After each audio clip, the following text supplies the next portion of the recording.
जोजो टीवी। कुत्ते का खिलौना। राजू के पास एक टॉमी नाम का बहुत ही प्यारा सा कुत्ता था। उसके पास एक सुंदर सी बॉल थी। हमेशा दिन रात टॉमी उसी बॉल से खेलता रहता था। राजू को अपने कुत्ते से बहुत लगाव था। एक दिन ऐसी अफवाह फैल गई कि वहाँ कहीं किसी ने एक शेर को देखा है जो जंगल से भागकर गांव की तरफ आ गया है। सभी ने अपने अपने जानवरों को घर के अंदर रखना शुरू कर दिया। वो नहीं चाहते थे कि उनके जानवरों को शेर खा जाए। राजू की माँ राजू को समझाती है, अरे राजू, सुना नहीं तूने? टॉम को अंदर कर दे। और वैसे भी सुना है एक बहुत भयानक शेर जंगल से गांव की तरफ आ गया है बेटा।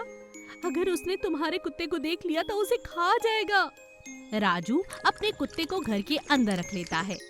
कुछ दिनों के बाद गांव का माहौल पहले की तरह आम हो जाता है। अब हर कोई भूल चुका था कि एक आदमखोर शेर इधर उधर घूम रहा है। एक दिन टॉम आंगन में अपनी बॉल से खेल रहा था। तभी अचानक शेर वहां पर आ पहुंचा और उसने टॉम को बॉल से खेलते हुए देख लिया। कितनी प्यारी गेंद है। आज तो इस गेंद को मैं जंगल ले जाऊंगा। शेर उस गेंद पर हमला करता है और उसे लेकर भागने लगता है।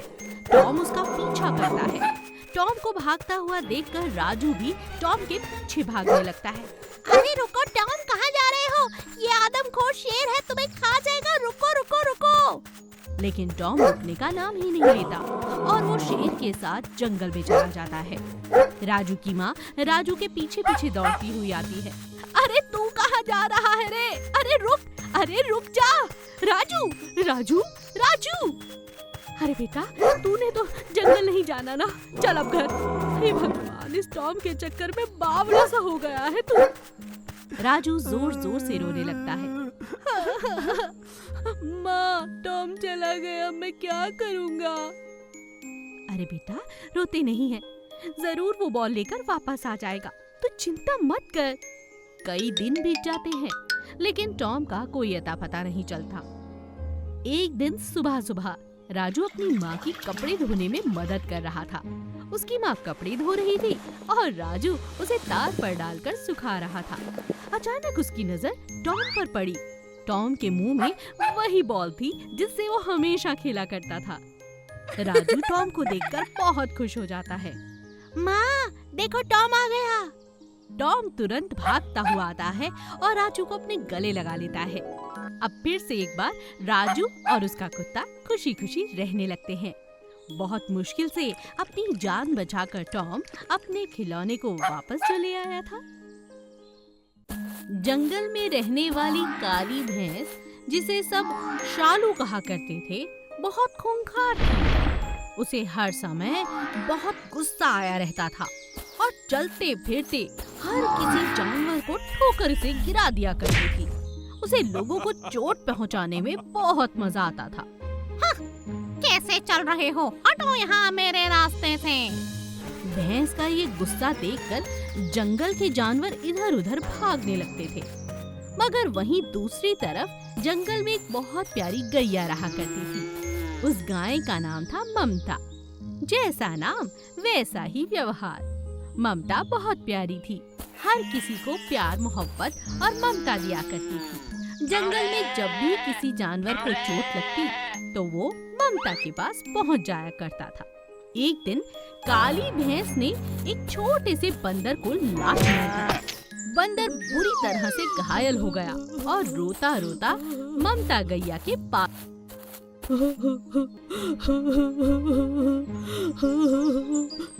अरे तुम रो क्यों रहे हो? क्या बताऊं, वो शालू भैंस ने चलते चलते मुझे ठोकर मारी। मैंने तो उसे कुछ भी नहीं कहा था। देखो ना, कितना खून बह रहा है। अरे अरे, बहुत बुरा हालत है। आ जाओ, मैं तुम्हें मरहम पट्टी लगाती हूँ। गैया उसके जख्म पर मरहम पट्टी लगाती है और उसे दूध पिलाती है। साथ में 2 केले खाने के लिए देती है। बेचारा बंदर भूख से तड़प रहा था। उसने तुरंत दूध पिया और केले खाकर बोला, अगर तुम ना होती तो मेरा क्या होता। ये शालू भैंस बहुत बुरी है, भगवान इसे एक दिन सजा जरूर देगा। और इसी तरह आए दिन भैंस के मारे जाने के कारण कोई न कोई ममता के पास आता ही रहता था। तेज तूफान आने के कारण भैंस का अपना बच्चा एक पेड़ के नीचे आ जाता है और उसकी टांग फट जाती है।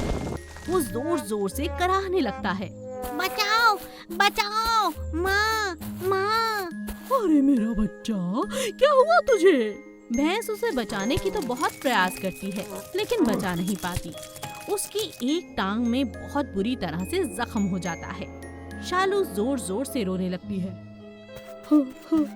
मुझसे गलती हो गई, अब मेरे बच्चे की मदद तो करो। तभी एक खरगोश कहता है, मदद तो सफेद गैया कर सकती है, ममता गाय सबकी मदद करती है। भैंस हमेशा से ममता गाय को अपना दुश्मन समझती थी, लेकिन हार कर अपनी दुश्मनी भुलाकर भैंस अपने बच्चे को लेकर ममता गैया के पास पहुंचती है।